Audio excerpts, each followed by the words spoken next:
Wanted to first turn it over to Eddie. He had a piece on the overview that he wanted to include.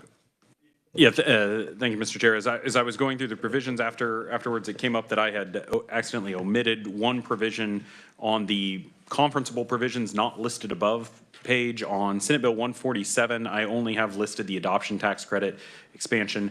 That provision also included an increase to the child and dependent care tax credit from 25% of the federally allowable amount up to 50% of the federally allowable amount.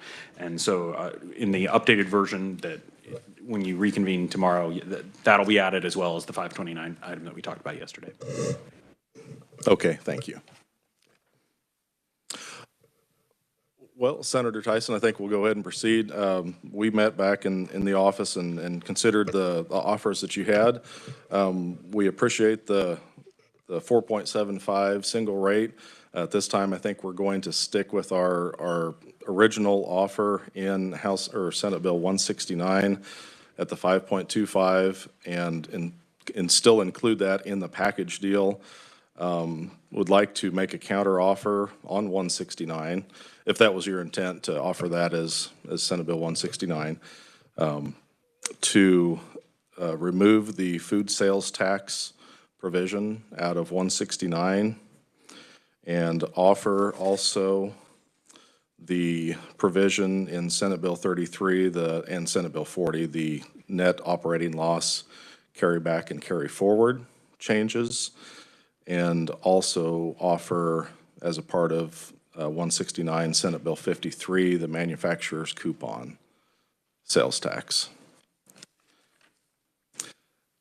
And the reason that we pulled the food sales tax provision out of 169 is we would like to accept the Senate's position, the offer on House Bill 2002 on the food sales tax exemption. Thank you, Mr. Chairman. We're going to confer for a minute, and I'll let you know. Okay. If you don't mind. Thank you.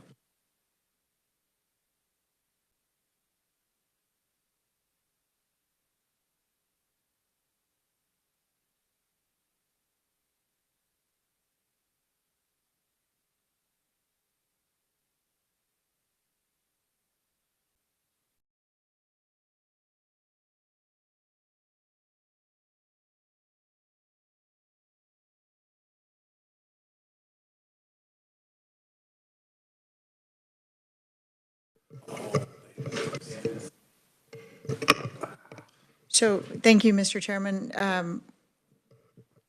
We really like what you had to say.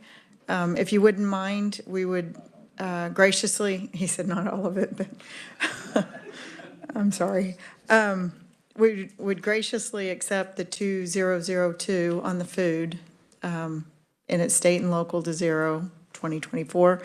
And then 169, if you wouldn't mind, we'd like to take a closer look at it and see where we can finesse maybe and meet somewhere in the middle on that, if you'd be okay with that. I think that's reasonable. Okay, and then we'll take a closer look at the other provisions. I don't see a problem with the other ones. They were smaller ones. I know, and if you decide over the evening when you're looking at that there's something else that you might like to see in it, just let us know. But if you wouldn't mind if we take a closer look at 169. So absolutely, there's a lot of provisions in that.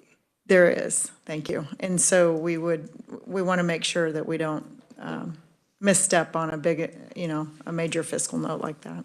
Okay. So. I do want to clarify, we just made the motion to non-concur in the House. I don't think the Senate has actually acceded yet and appointed conferees on 2002, so we might have gotten ahead of ourselves a little bit here. Eddie, what's the proper, or Adam? Thank you, Mr. Chairman. Yes, before you can come to a final agreement, of course, the members would need to be appointed. So presumably, if that does not happen tonight, tomorrow morning, to come to a final agreement on anything would, on the bill itself, they would have to appoint both members. So have to have after the chamber does that. So, thank you. We have an open mic, but I will check. It probably will be tomorrow morning, I think, to be realistic. Okay.